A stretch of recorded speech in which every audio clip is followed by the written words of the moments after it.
Hello everyone, मैं गौरव परिमल आप सभी का स्वागत करता हूं हमारे यूट्यूब चैनल में। तो अभी इस क्लास में हम मैथ्स के जो क्वेश्चन बचे हुए थे 15 क्वेश्चन, उनका सॉल्यूशन देखने वाले हैं। मंडी निरीक्षक के एग्जाम्स में आए हुए मैथ्स के 30 क्वेश्चन के 15 क्वेश्चन मैंने आपको पिछले वीडियो में बता चुका है। आज मॉर्निंग में आई क्लास में मैंने रीजनिंग के 15 क्वेश्चन बता दिया। अभी 15 क्वेश्चन मैथ्स के बचे हुए थे। चलिए उसका फटाफट सॉल्यूशन देख लेते हैं, क्या आंसर आएगा। ठीक है, जैसे कि पहला क्वेश्चन है 6,000 रुपये। पी 6,000 रुपये में क्रय की गई वस्तु को 30% लाभ लेकर क्यू को बेच देता है। तो डायरेक्टली मैं लिखते चलता हूं, पी ने क्यू को बेचा, 6,000 रुपये में खरीदा था, इसमें 30% लाभ ले लिया, मतलब 130% में बेचा। तो कितने में बेचा देख लेते हैं। 0 से 0 गया, 0 से 0 गया, 13 छक्के 78 और 2 0, मतलब कि 7800 रुपये में बेचा क्यू को। ठीक है ना। अब उस वस्तु के सजावट पर 200 रुपये खर्च कर क्यू उस वस्तु को 40% लाभ लेकर आर को बेच देता है। 40% लाभ लेता है, मतलब 140%, 140/100 मल्टीप्लाई करना पड़ेगा। 200 रुपये सजावट में खर्च करता है, 7800 रुपये था, 200 रुपये और उसमें मिला दिया, तो कितना हो गया, 8,000 रुपये हो गया। अब 8,000 में वह 40% का लाभ लेना चाहता है, तो 140% निकाल लो उसका। तो ये हो जाएगा, 00 गया, ये गया 14 × 112, मतलब कि 112 और 00, मतलब कि 11,200 रुपये में आर को बेच दिया। आगे बढ़ते हैं। आर उसे 10% हानि उठाकर एस को बेच देता है। अब इसमें 10% हानि, मतलब कि 11,200 का 10% कितना हो जाएगा, ये हो जाएगा आपका 1120। 1120 रुपये की हानि, मतलब 11,200 में 1120 रुपये की हानि हो गई, तो कितना बचा, ये 10 में 2 गया 8, ये 111 में 11, मतलब कि 100। तो इतने रुपए में, मतलब उसने क्या किया है, एस को बेच दिया है। एस को कितना भुगतान करना पड़ा, 10,080 रुपये का भुगतान करना पड़ा। ठीक है, इसको मैं 11,200 का 90% में ले सकता था, लेकिन 90 से गुणा करने से अच्छा सिंपल करो, इसका 10% निकालना आसान है। इसका 10% लॉस हो गया, तो इसमें 10% मैंने क्या कर दिया, माइनस कर दिया, और ये सिंपल सा मेरा आंसर आ चुका है। तो इस क्वेश्चन का आंसर है 10,080 रुपये, ऑप्शन नंबर सी। क्लियर है। चलिए आगे बढ़ते हैं। आगे नेक्स्ट क्वेश्चन क्या है। तो जिनके मैथ्स और रीजनिंग का सेक्शन अच्छा गया है, बहुत अच्छी बात है, शुभकामनाएं हैं मेरी ओर से। और जिनके कुछ क्वेश्चन गलत हुए हैं, या फिर जिनको अभी मैथ्स और रीजनिंग में काम करने की ज़रूरत है, उन लोग निराश ना हो। आने वाले टाइम पे बहुत एग्जाम आने वाले हैं। अभी तो ये एग्ज़ाम के मौसम की शुरुआत है, तो मेहनत करते रहिए, ज़रूर आने वाले समय में अच्छा होगा। ठीक है। तो नेक्स्ट, 9 संख्याओं को एक अनुक्रम में व्यवस्थित किया गया है। प्रथम 5 संख्याओं का औसत 15 है। प्रथम 5 संख्याओं, देखो अब ऐसा है, इसको सिंपल मेथड से सॉल्व करते हैं। कुछ बहुत बड़ा शॉर्ट ट्रिक लगाने से बढ़िया एक सिंपल ही लगा दो, क्योंकि शॉर्ट ट्रिक इसमें अलग से क्या, ये जो हम सॉल्व कर रहे हैं वही शॉर्ट ट्रिक है। तो ये 5 संख्याओं का औसत 15 है, मतलब इनका जो औसत है 15, इसका मतलब योग क्या हो जाएगा, तो 5 को मैं उधर ले जाऊंगा, कितना हो जाएगा, योग 15 पंचे 75 हो जाएगा। तो इनका योग आ गया 75।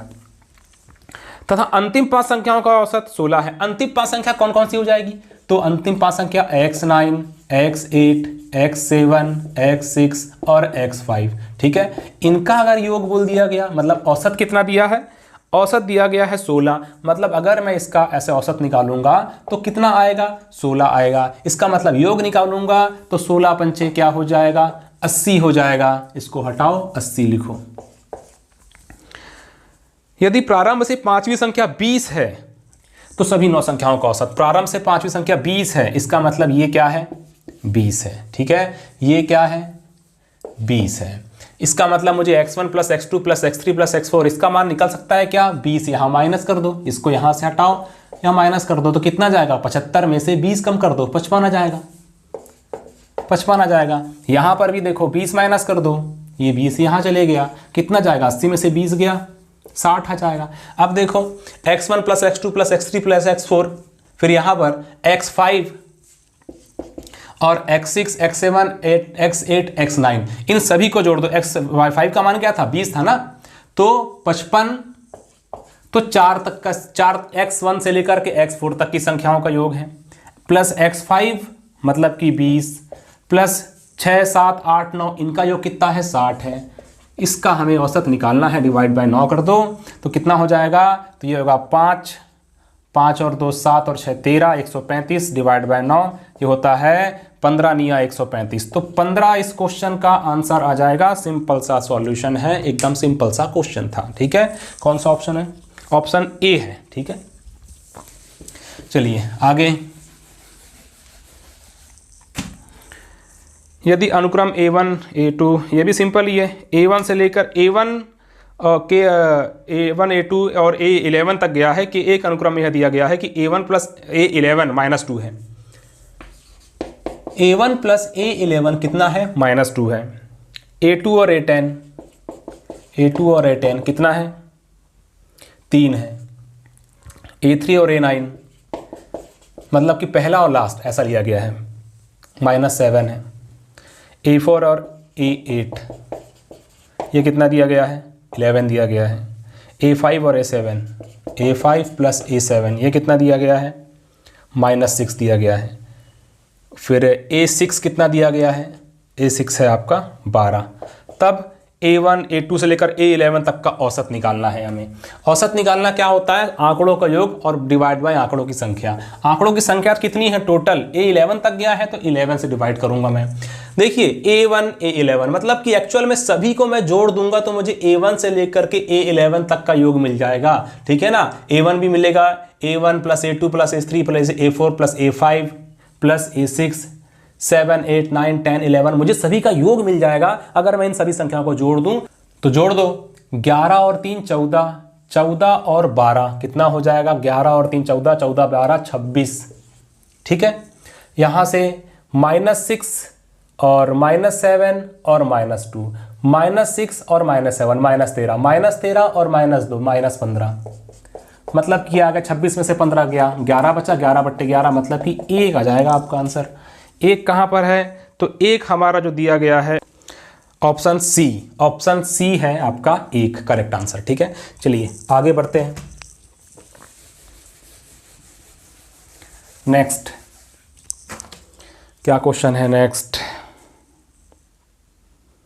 यदि एक बहुपद fx को 2x + 3 से भाग दिया जाता है तो शेषफल क्या होगा। देखिए ये रूल कहता है आपका, fx को यदि x - a से, fx को यदि x - a से भाग देंगे तो शेषफल क्या आता है,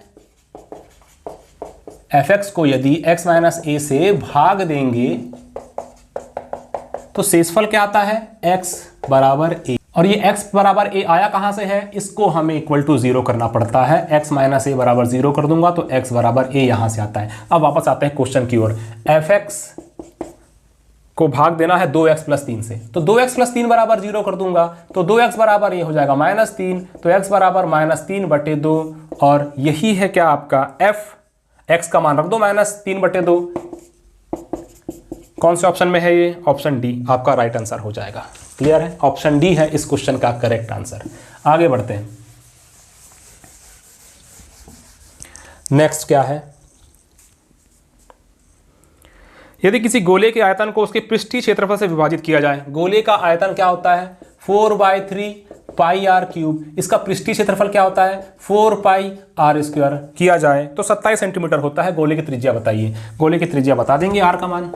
ठीक है, देखो 4/3 है ना, इसको मैं 3 को नीचे लिख लेता हूं इसमें ऐसे। ठीक है, अब ये 4πr³, अब ये 4 से 4 कट जाएगा, पाई से पाई कट जाएगा, r² से ये कट जाएगा, बचेगा r, 3 इधर चले जाएगा, 27 × 81 सेंटीमीटर।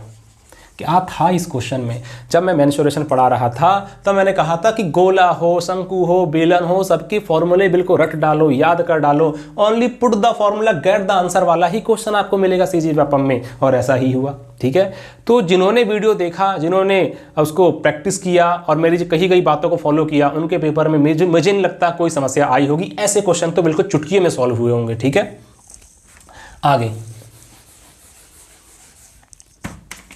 और एक और चीज़, अभी जैसे कि आपने जो टेस्ट सीरीज देते थे तो टेस्ट सीरीज में ऐसे क्वेश्चन आपको बहुत सारे मिले होंगे। 10 टेस्ट में पता नहीं कितने बार ऐसे क्वेश्चन रिपीट हुए होंगे, जहां पर आपको रिपीट कहने का मतलब अलग अलग वैरायटी क्वेश्चन मेंसुरेशन से फॉर्मूला बेस्ड क्वेश्चन मिले होंगे। ऐसा ही काम आप करेंगे ज्येष्ठ समपरीक्षक और सहायक समपरीक्षक में, जिसका टेस्ट सीरीज लॉन्च होने वाला है। उसमें आपको टेस्ट देना है और टेस्ट दे करके अपनी तैयारी को बिल्कुल सुदृढ़ बनाना है। ठीक है, नेक्स्ट क्वेश्चन देखते हैं। एक समचतुर्भुज के विकर्ण की लंबाई, ये भी मेंसुरेशन क्वेश्चन है, सिंपल सा क्वेश्चन है। समचतुर्भुज का बिल्कुल, समांतर चतुर्भुज का, समलंब चतुर्भुज का क्वेश्चन तो दिखता ही है पेपर में। समचतुर्भुज के विकर्ण की लंबाई दूसरे विकर्ण की लंबाई का 75% है। समचतुर्भुज का क्षेत्रफल वाला कुछ है क्या? हाँ है। तो इसका समचतुर्भुज का क्षेत्रफल पहले तो लिख लो कि दोनों विकर्णों का गुणनफल डिवाइड बाय 2। तो पहला विकर्ण और दूसरा विकर्ण, तो जो पहला विकर्ण है की लंबाई दूसरे विकर्ण का 75% है। पहला विकर्ण जो है दूसरे विकर्ण का 75% है, ये है। ठीक है, ऐसा है। इसका मतलब d1/d2 बराबर ये 75% है। 75% की क्या होती है फ्रैक्शन वैल्यू?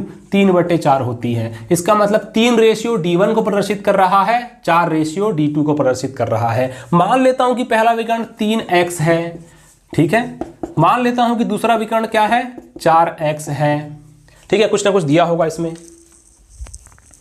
क्या है? क्षेत्रफल छोटे विकर्ण के वर्ग का कितना गुना है? तो समचतुर्भुज का क्षेत्रफल छोटे विकर्ण के वर्ग का कितना गुना है? ठीक है, देख लेते हैं। समचतुर्भुज का क्षेत्रफल, समचतुर्भुज का क्षेत्रफल मतलब कि 1/2 गुणित 3x गुणित 4x क्या है, कितना आता है देख लेते हैं। तो ये हो जाएगा 2 दूनी 4, 3 दूनी 6, 6x²। ये है समचतुर्भुज का क्षेत्रफल, मैंने लिख दिया। छोटे विकर्ण के वर्ग का, छोटा विकर्ण क्या है यहाँ पर? ये है कि ये है छोटे विकर्ण। इसका वर्ग क्या हो जाएगा? इसका वर्ग हो जाएगा 9x²। 9x²। क्या है ये? छोटे विकर्ण का वर्ग। ठीक है, बराबर 9x²। अब यहाँ लोग कहाँ गलती करते हैं देखिए। छोटे विकर्ण के वर्ग का कितना गुना है? छोटे विकर्ण के वर्ग का मतलब 9x² का कितना गुना है हमको नहीं पता। मान लो p गुना है 6x², बस इतना करना था।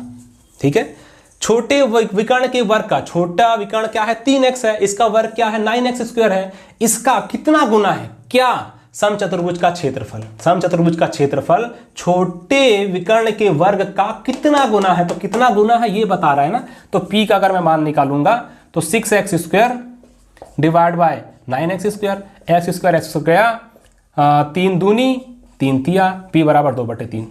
p बराबर 2/3 मतलब कि 2/3 गुना है आंसर। ठीक है ना, ये हो गया आपका आंसर। कौन से नंबर में था 2/3? Option A correct answer. ठीक है, ऑप्शन ए इसका करेक्ट आंसर हो जाएगा। अब देखते हैं नेक्स्ट क्वेश्चन। तो क्या है क्वेश्चन? एक नदी का प्रवाह 2 किलोमीटर प्रति घंटा है। वोट एंड स्टीम क्वेश्चन है, नाव धारा वाला। क्या करूं मैं यहाँ पर? तो सबसे पहले एक व्यक्ति को नदी के प्रवाह के विरुद्ध खेने में उसके प्रवाह के साथ खेने से दुगना समय लगता है। मतलब कि व्यक्ति की चाल क्या मान लेते हैं हम? v kilometre per hour. किसमें? स्थिर जल में, शांत जल में। ऐसा स्थिर जल में बोलो या शांत जल में बोलो। स्थिर जल में व्यक्ति की चाल v किलोमीटर पर आवर और धारा की चाल मतलब कि नदी का प्रवाह ऐसा, तो धारा की चाल क्या हो जाएगी? u kilometre per hour. ठीक है, ये हो गया। तो एक व्यक्ति को नदी के प्रवाह के विरुद्ध, अब जब नदी के प्रवाह के विरुद्ध जब वो तैरेगा तो उसकी चाल क्या हो जाएगी? जब हम नदी के प्रवाह के विरुद्ध जाते हैं तो चाल कम हो जाती है, घटती है, तो ये हो जाएगी। अब उसकी चाल, उसको v - u बोलेंगे। ठीक है, जब व्यक्ति नदी की धारा के विरुद्ध तैरता है तो उसकी चाल v - u होती है। अब जब वो नदी की मतलब कि धारा के साथ, प्रवाह के साथ आगे बढ़ता है तब उसकी चाल क्या हो जाएगी? v + u। यहाँ लिख देता हूँ, धारा के विरुद्ध, धारा के विपरीत, ऐसा लिख देता हूं, धारा के विपरीत चाल। और ये धारा के अनुकूल, धारा के अनुकूल, और ज्यादा स्पीड चलेगा वो, v + u। क्वेश्चन पढ़ो। नदी के प्रवाह के विरुद्ध खेने में उसके प्रवाह के साथ खेने से दुगना समय लगता है। मतलब कि अगर वह नदी के प्रवाह के विरुद्ध जाएगा तो v - u में उसको दुगना समय लग रहा है। रेशियो से समझो इस चीज को। कैसे समझेंगे?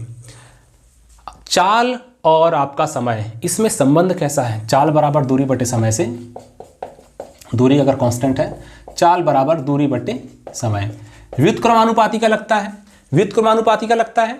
इसका मतलब ये हुआ अगर v माइनस यू यहाँ है, दोनों का मैं रेशियो लेता हूं तो धारा के विरुद्ध उसको दुगना समय लग रहा है, दुगना समय लग रहा है, व्युत्क्रमानुपाती का संबंध है, इसका मतलब ये आएगा नीचे।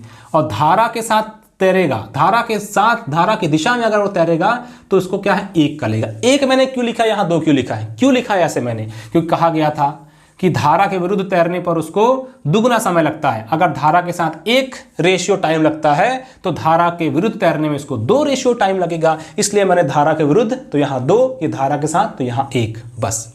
उसके बाद हम एक चीज पढ़े हैं 10वीं में, योगांतरानुपात, बहुत लोग को याद होगा कैसे करते थे। v माइनस यू प्लस एक बार जोड़ना है, एक बार घटाना है। v माइनस यू, ये u है ना, 4 में समझ लेना, v minus you minus v minus you, कहाँ से आया ये, तो एक बार मैंने v minus you plus v plus you किया था, ठीक है। कैसा क्या होता है योगांतरानुपात, a अपॉन b जब होता है a plus b upon a minus b, मैंने बस वही किया है, a plus b a minus b, तो माइनस करूंगा तो ये माइनस माइनस हो जाएगा, क्लियर है। यहाँ पर 1 और 2 3 हो जाएगा, और 1 माइनस 2 तो माइनस 1 हो जाएगा, क्लियर है। देखो क्या कट रहा है, u से u गया, यहाँ पर v से v गया, क्या बचा 2v upon minus you minus 2u, यहाँ क्या था 3/-1, माइनस से माइनस गया, 2 से 2 गया। अच्छा, u का कुछ मान हमको पता है क्या, धारा की चाल दी गई है क्वेश्चन में क्या, हाँ, नदी का प्रवाह 2 किलोमीटर प्रति घंटा है, नदी का प्रवाह 2 किलोमीटर प्रति घंटा है, इसका मतलब u का मान क्या है 2 किलोमीटर प्रति घंटा, और ये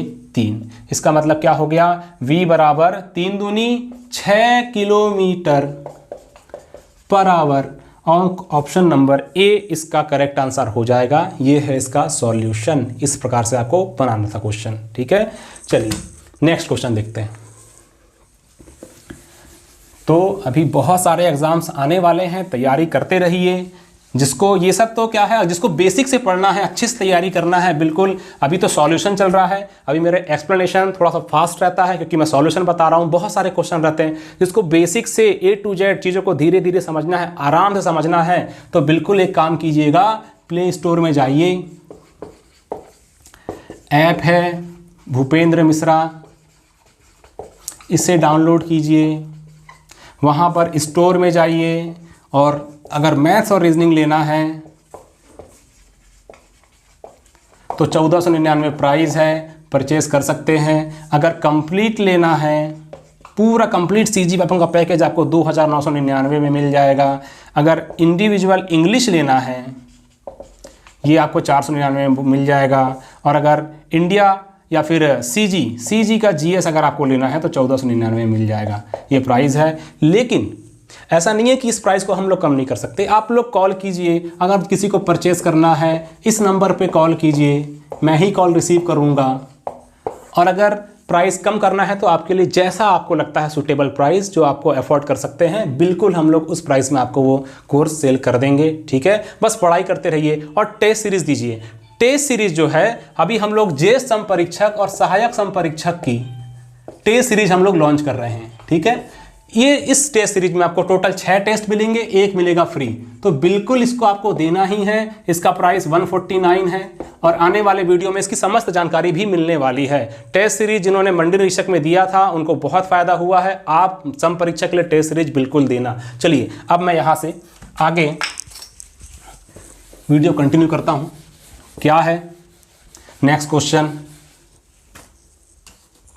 क्या है नेक्स्ट, x की घात 4 प्लस 4, x की घात 4 प्लस 4 का मान किसके बराबर होगा। देखिए ये तो सीधे ऑप्शन से ही आप कर सकते थे। पहला ऑप्शन आपको नजर आ रहा होगा, x² + 2 का होल स्क्वायर। x² + 2 का मैं होल स्क्वायर करूंगा तो क्या मुझे ये मिल सकता है, क्या नहीं मिल सकता, बिल्कुल नहीं मिलेगा। करके भी देख सकते हैं, x² + 2 का अगर मैं होल स्क्वायर करता हूं तो a का स्क्वायर मतलब कि ये हो जाएगा 2 दूनी 4, b का स्क्वायर मतलब ये हो जाएगा 4, फिर 2ab मतलब कि 2ab, इसका मतलब ये तो आगे और निकल रहा है, मतलब ये तो है ही नहीं। इसका मतलब क्या हुआ, इसका मतलब ये क्या हुआ कि ऑप्शन ए नहीं आएगा। ऑप्शन अगर बी करूंगा तो a + b a - b दिख रहा है, मतलब कि ऑप्शन बी देख लेते हैं। ये क्या दिख रहा है, x² + 2 x² - 2 मतलब कि a + b a - b, x की घात 4 -4, ये माइनस आ गया, हमको प्लस चाहिए था। तीसरा ऑप्शन देखते हैं। तीसरा ऑप्शन कहाँ, यहाँ लिखता हूँ, x² + 2 + 2x, x² + 2 - 2x। अब देखिए इसको मिटाना पड़ेगा। अब देखिए जैसे कि इसको मैं क्या कंप्लीट ए मानता हूँ, इसको कंप्लीट ए मानता हूँ, ठीक है ना। ये ए है, ये बी है, ये ए है, ये बी है। क्या हो जाएगा, a + b a - b, मतलब कि a² - b²। कहने का मतलब इस पूरे का स्क्वायर करूंगा मैं, x² + 2 ये हो गया, ठीक है, -b² मतलब कि ये 2x का होल स्क्वायर।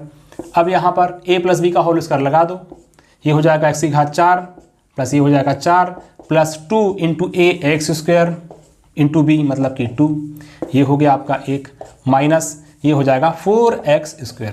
चलिए x⁴ + 4, 2 दूनी 4x² - 4x², ये दोनों कट गया, x² + 4 आ गया। ऑप्शन सी करेक्ट आंसर है। ऑप्शन क्या है, सी होगा इसका आंसर। क्लियर है। चलिए अब आगे, और जिन्होंने कल वाला वीडियो नहीं देखे हैं तो पहले उस वीडियो को देख लीजिए, उसमें मैंने 14-15 क्वेश्चन बताया है, बाकी बचे हुए क्वेश्चन का आज अभी इस सेशन में चल रहा है, ठीक है। नेक्स्ट एक आकृति वाला क्वेश्चन है।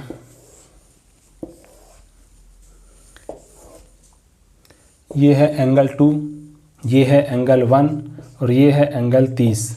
हमको बताना है कि एंगल 1 और एंगल 2 L और M क्या है, ये समांतर रेखाएं हैं, और प्रतिच्छेदी रेखा क्या है, N है। ज्यामिति की मैंने क्लास लिया था, बिल्कुल सेम टू सेम ऐसा ही क्वेश्चन मैंने बताया था, बिल्कुल मिलता जुलता। हमको 1 और 2 बताना है, दोनों का योग, और यही हमारा आंसर होने वाला है। तो देखिए ये दोनों कैसे कोण होते हैं, एकांतर कोण, संगत कोण वाले, उसमें टॉपिक क्लास का स्टार्टिंग ही मैंने ऐसे प्रकार से किया था, इसी प्रकार के टॉपिक से किया था। तो ये 30 है तो ये भी 30 हो जाएगा, तो एंगल 2 बराबर तो 30 आ गया, एक काम तो हो गया हमारा। एंगल 1 कितना आएगा, ये सरल रेखा है ना, तो इसका पूरे का योग कितना होगा, 180 होगा। तो एंगल 1 + 30 बराबर कितना होगा, 180 होगा। तो एंगल 1 बराबर कितना हो जाएगा, 150 हो जाएगा, 150 हो जाएगा। तो 150 + 30 क्या होगा, 180, और यही हमारा आंसर हो जाएगा। क्लियर है। 180 कहाँ पे दिया है, ऑप्शन डी आपका करेक्ट आंसर। चलिए आगे। तो मोस्ट एक्सपेक्टेड क्वेश्चन भी जिन्होंने देखा होगा उनको भी बहुत हेल्प मिली होगी, ऐसा मेरा मानना है। आगे एक ऐसा ही क्वेश्चन देख लेते हैं। अब इसको ड्रॉ करने में ही एक ये, फिर एक आ रहा है यहाँ, फिर एक यहाँ से, फिर एक आ जाएगा इधर, ठीक है, फिर यहाँ से ये कितना है 120। हमें इन दोनों का ऐड पूछा है, ठीक है ना, ABCD, ABCD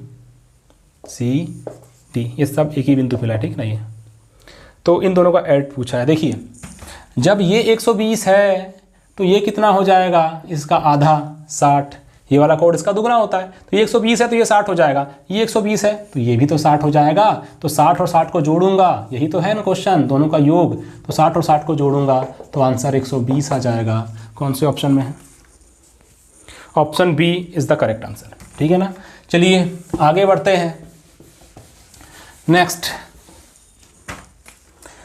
क्वेश्चन, 25, 35, 45, 105 में क्या घटाया जाए। 25 और क्या है 35, 45 और 105 में क्या घटाया जाए कि समानुपाती हो जाए। मतलब कि समानुपाती कहने का मतलब अगर ABCD इस प्रकार से है तो A/B बराबर C/D हो जाए, तो क्या घटाऊं कि ये इस बिल्कुल A/B बराबर C/D हो जाए। ऑप्शन से ही देखते हैं। अगर मैं 9 घटाता हूं सभी में, चलिए अगर मैं सभी में 9 घटाते चलता हूं, पहला ऑप्शन, तो 25 में 9 गया 16, 35 में 9 गया कितना 26, बराबर ये हो जाएगा आपका 36, और ये हो जाएगा आपका 5 और 4 96। तो कहीं से बराबर दिख रहा है क्या, नहीं बराबर तो नहीं दिख रहा है, क्योंकि 2 8 16, 2 13, 18 दूनी 36, 48 दूनी 96, ठीक है, 8/13 और आगे बनेगा नहीं। मतलब कि ऑप्शन ए तो नहीं हो सकता, ऑप्शन ए तो नहीं हो सकता। आगे बढ़ते हैं। ऑप्शन ये 10 देखते हैं, सेकंड ऑप्शन 10 सब में 10 10 माइनस करना पड़ेगा।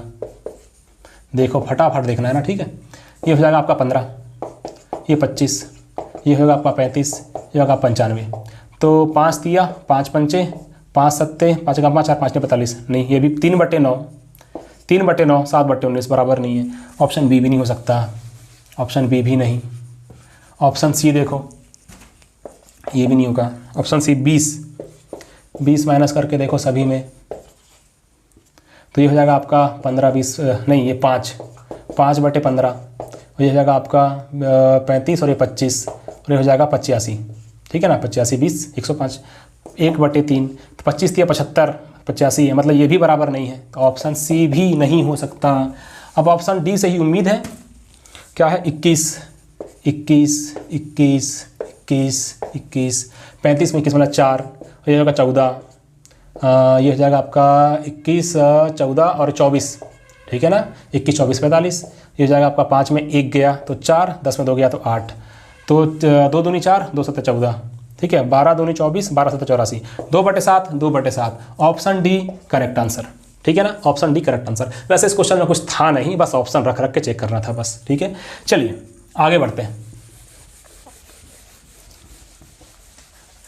आगे बढ़ते हैं। नेक्स्ट, 150 मीटर लंबी रेलगाड़ी एक खंबे को 15 सेकंड में तथा उतनी ही लंबी एक दूसरी रेलगाड़ी जो विपरीत दिशा में चल रही है उसको 8 सेकंड में पार कर जाती है। दूसरी रेलगाड़ी की चाल बताना है। Simple question. सबसे पहले 150 मीटर लंबी रेलगाड़ी है एक खंबे को 15 सेकंड में।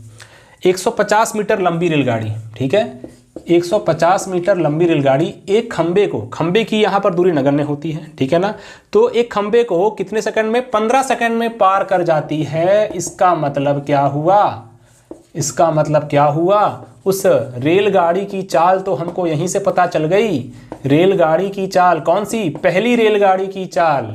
पहली रेलगाड़ी की चाल क्या मिला है? 150/15 मतलब कि 10 मीटर प्रति सेकंड ये आया है। क्योंकि अगर रेलगाड़ी की चाल निकालना चाहता हूं तो रेलगाड़ी खुद की लंबाई को पार करने में कितना समय लग रहा है? रेलगाड़ी को जो अगर मान लो इसकी लंबाई है 150 मीटर लंबी रेलगाड़ी है, एक खंबे को क्रॉस कर रही है, 15 सेकंड ले रही है। इसका मतलब इसको खुद की लंबाई को क्रॉस करना पड़ेगा, ठीक है ना। इस पॉइंट से जब उसका पहला इंजन निकलेगा तो सबसे पिछला जो हिस्सा है ट्रेन का, उसको निकलने में पूरा 150 मीटर है, तो 150 मीटर निकलने में 15 सेकंड का टाइम लगा। तो वहां से चाल बराबर दूरी बटे समय ही यहां पर काम आएगा, और कोई दूसरा फॉर्मूला लगाने की जरूरत ही नहीं है। और जरूरत होती भी तो क्यों, हमको जब पता है चाल बराबर दूरी बटे समय। बहुत ही सिंपल क्वेश्चन बनाता है। तो 10 मीटर प्रति सेकंड इसका आ गया पहली रेलगाड़ी की चाल, ठीक है।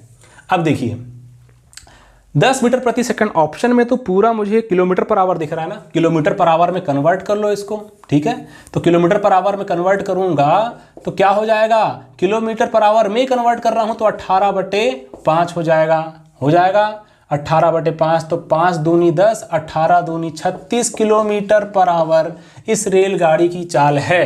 ये तो हमने अभी इतना निकाल लिए।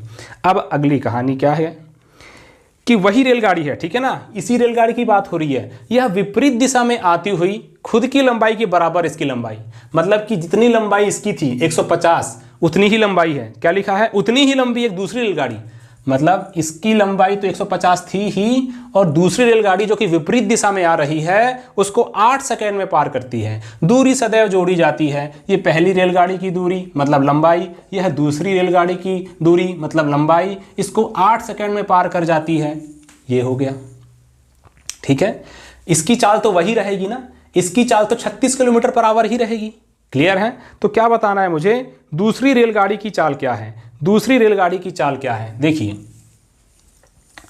पहली रेलगाड़ी की चाल क्या है? 36 किलोमीटर पर आवर। दूसरी रेलगाड़ी की चाल हमको पता है क्या? जब विपरीत दिशा में आती है, जब विपरीत दिशा में दो ट्रेनें गमन करती है आमने सामने, अगर विपरीत दिशा में जा रही है तो चाल क्या हो जाती है? चाल जुड़ जाती है। और एक ही दिशा में जाती है तब घट जाती है। इसे कहते हैं सापेक्षिक चाल का कॉन्सेप्ट। तो विपरीत दिशा में आ रही है तो पहली ट्रेन की चाल तो पता है, दूसरे ट्रेन की चाल हम निकाल लेते हैं, ठीक है। बस हो गया कि 150 मीटर खुद की लंबाई, 150 मीटर दूसरी ट्रेन की लंबाई, दोनों को मुझे जोड़ना पड़ेगा। दूरी सदैव जोड़ी जाती है, 8 सेकंड में पार करती है, तो 8 सेकंड मैंने यहाँ कर दिया। ध्यान रहे ये किलोमीटर पर आवर में है और ये अभी भी मीटर प्रति सेकंड में चल रहा है, तो इसको मैं क्या कर देता हूँ, इसको भी सेम काम वही 18/5 से गुणा करके किलोमीटर पर आवर में कन्वर्ट कर देता हूँ और एक क्वेश्चन आपका यही खत्म हो जाता है। 36 + x2, x2 क्या है, दूसरी रेलगाड़ी की चाल है, ठीक है ना। क्यों जोड़ा गया है, क्योंकि विपरीत दिशा है, क्लियर है। अब देखो ये 300/8, 18/5, तो यहां से कट जाएगा ये 8, 5 छक्के 30 और ये 0, ठीक है। ये हो जाएगा 2 चौके 8, 2 निया 18, ये हो जाएगा 4 एकम 4, 15 चौके 60, तो 15 निया क्या हो जाएगा 135। ये कितना है 36 + x2, x2 क्या है दूसरे रेलगाड़ी की चाल, तो 135 - 36 = 99 किलोमीटर पर आवर। बढ़िया सा आंसर कौन से ऑप्शन में है भैया, देख लो, ऑप्शन नंबर ए है आपका करेक्ट आंसर। ये है विथ कॉन्सेप्ट पूरा सॉल्यूशन इस क्वेश्चन का, क्लियर है। चलिए आगे बढ़ते हैं, आगे नेक्स्ट क्वेश्चन क्या है देखते हैं। रेलगाड़ी के बहुत अलग अलग प्रकार के क्वेश्चन मैंने करवाया है। नेक्स्ट अगला क्वेश्चन है आपका, एक व्यक्ति को 3000 रुपये 3 वर्ष के लिए लेने पर 3540 रुपये देना पड़ता है। 3000 रुपये मूलधन है और वापस कितना देना पड़ता है 3540। कितने वर्ष, 3 वर्ष, ठीक है। 2 वर्ष के लिए, अगर ये 2 वर्ष के लिए एक बन रहा है 6000 रुपये, अगर वो ले तो उसको 6720 रुपये वापस करना पड़ेगा। अगर 5 वर्ष के लिए ले तो 5 वर्ष के लिए 5000 रुपये ले तो 6500 रुपये वापस करना पड़ेगा। कौन सा ब्याज लग रहा है बताना है। देखिए 3000 रुपये है, 3540 बन गया, ये P है, ये A बन गया, तो इसका मतलब क्या है, इंटरेस्ट कितना हुआ, तो 540 रुपये का इंटरेस्ट हुआ। 540 रुपये का इंटरेस्ट हमेशा किस पे, मूलधन पे काउंट करते हैं। तो मूलधन पे अगर देखें 540 रुपये किसके रिस्पेक्ट में काउंट किया जा रहा है, मूलधन के रिस्पेक्ट में। और यहां से हम डायरेक्टली दर निकाल सकते हैं कि 2 0 से 2 0 गया, 3 से गया, इसका मतलब क्या हो गया 540 रुपये, ये हो गया आपका 18, और ये 3 वर्ष के लिए है ना, ये 3 वर्ष के लिए है। इसका मतलब 1 वर्ष के लिए दर क्या हो जाएगी, मतलब ये 18% निकला है, एक्चुअल में ये 3 वर्ष का है, तो 1 वर्ष का क्या हो जाएगा 6%, ठीक है। साधारण ब्याज में रेट वैसे ही रहती है। तो 1 वर्ष की दर कितनी आ गई है, 6% आ गई है। इसमें देखते हैं, अभी हम साधारण ब्याज से ही देख रहे हैं, ठीक है ना।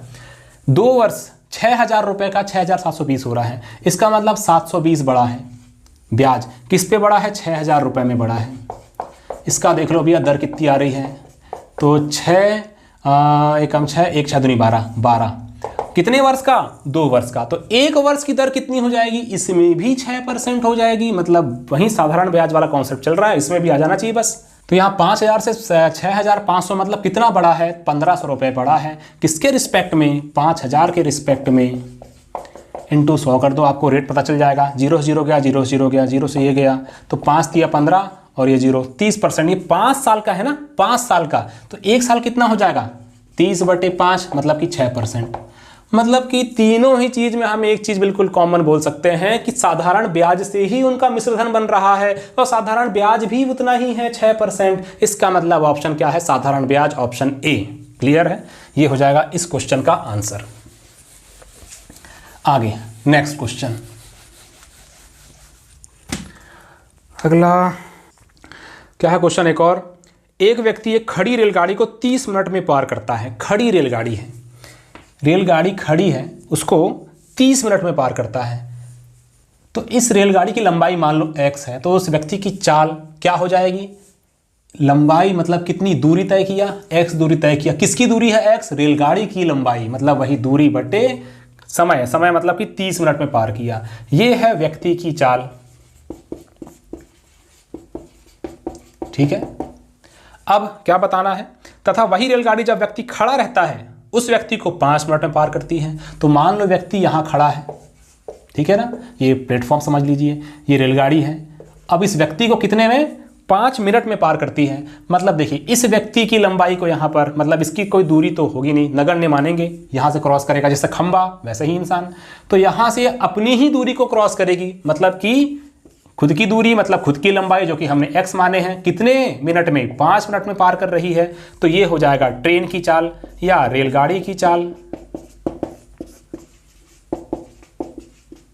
निकालना क्या था, उस व्यक्ति एवं उस रेलगाड़ी की चालों का अनुपात। इतना सिंपल सा क्वेश्चन है, अनुपात निकाल लो। अनुपात निकालने के लिए क्या, x/30 डिवाइड बाय x/5। अब ये x/30 अगर मैं इसको भागित को गुणा में कर देता हूं तो ये पलट जाता है, 5/x हो जाता है। तो ये गया 5 एकम 5, 5 एके 30, 1/6 मतलब 1:6 आंसर। ऑप्शन कौन सा है, ये आपका ऑप्शन बी करेक्ट आंसर हो जाएगा इस क्वेश्चन का, ठीक है ना। चलिए अब आगे और कोई क्वेश्चन बचा है क्या, देख लेते हैं एक बार, कुछ छूटा होगा कुछ बचा होगा। नेक्स्ट क्वेश्चन क्या है, तो क्वेश्चन है, लास्ट क्वेश्चन है, P 80 किलोमीटर 1 घंटा 20 मिनट में चलता है जबकि Q 120 किलोमीटर 2 घंटा 40 मिनट में चलता है तथा R 100 किलोमीटर P तथा Q के चालों के औसत चाल चलता है। R द्वारा यात्रा पूरा करने में लिया गया समय, स्पीड टाइम डिस्टेंस का एक बहुत अच्छा क्वेश्चन। P 80 किलोमीटर 1 घंटा 20 मिनट में, तो P की चाल निकाल लेते हैं। 80 किलोमीटर 1 घंटा 20 मिनट, अब 1 घंटा 20 मिनट इसका मतलब क्या है, 1 घंटा 20 मिनट, मतलब कि अब यहां पर मिनट को घंटे में कन्वर्ट करना पड़ेगा, 60 से डिवाइड कर दो, ठीक है ना। हम जानते हैं कि 60 मिनट बराबर 1 घंटा होता है। मिनट को अगर मैं घंटे में कन्वर्ट करूंगा तो 1 मिनट बराबर 1/60 घंटा होता है, ठीक है ना। तो यहां मैंने 20 को 1/60 से गुणा किया है, ये बोलिए, या 60 से डिवाइड किया, वही बोलिए, एक ही मतलब है। तो ये हुआ आपका 1/3, 1 घंटा प्लस 1/3, 1 घंटा प्लस 1/3 आवर। इसका मतलब एक सही 1/3, या यूं कहूं मैं 3 एकम 3 और 3 और 1 4, 4/3 घंटे। तो इससे थोड़ा कन्वर्ट करना था, 4/3 घंटे। 80 किलोमीटर 4/3 घंटे से, 4/3 घंटे से 3 चले जाएगा ऊपर, 4 ये 20, 20 दिया 60, 60 किलोमीटर पर आवर। ये हुआ P की चाल। अब हम निकालेंगे Q की चाल। क्या है Q की चाल, 120 किलोमीटर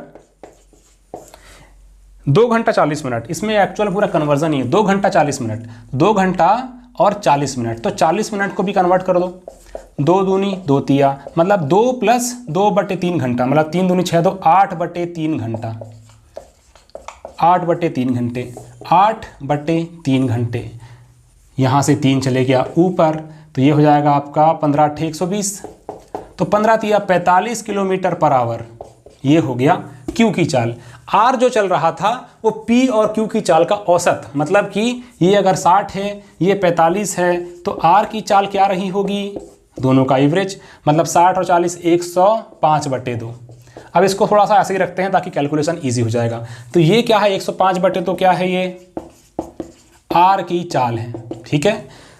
क्या करना है, इसमें दूरी निकालना है, इसका मतलब R द्वारा यात्रा पूरा करने में लिया गया समय 100 किलोमीटर, समय निकालना है। हम तो बस एक चीज़ जानते हैं, चाल बराबर दूरी बटे समय। हमें समय निकालना है, समय निकालना है तो क्या हो जाएगा, ये दूरी बटे चाल। दूरी कितना, 100 किलोमीटर चलना है, ठीक है। और चाल क्या है 105/2, 105/2 कट जाएगा क्या, हाँ 5 दूनी 10, 5 एकम 5, 5 20 हम 41/20। क्या है 41/20, इतना समय। अभी 41/20 21, 41/21 ये जो है घंटे में है। अब आंसर हमारा इस प्रकार से 1 घंटे इतना मिनट है, तो कन्वर्ट करो, चलो यहाँ से भी क्या है 41/20 को मैं देख लेता हूँ, 40/21 को देख लेता हूँ मैं यहाँ पर। 21 एकम 21, कितना बच गया 19, तो यहाँ से 1 सही 19/21 हो जाएगा।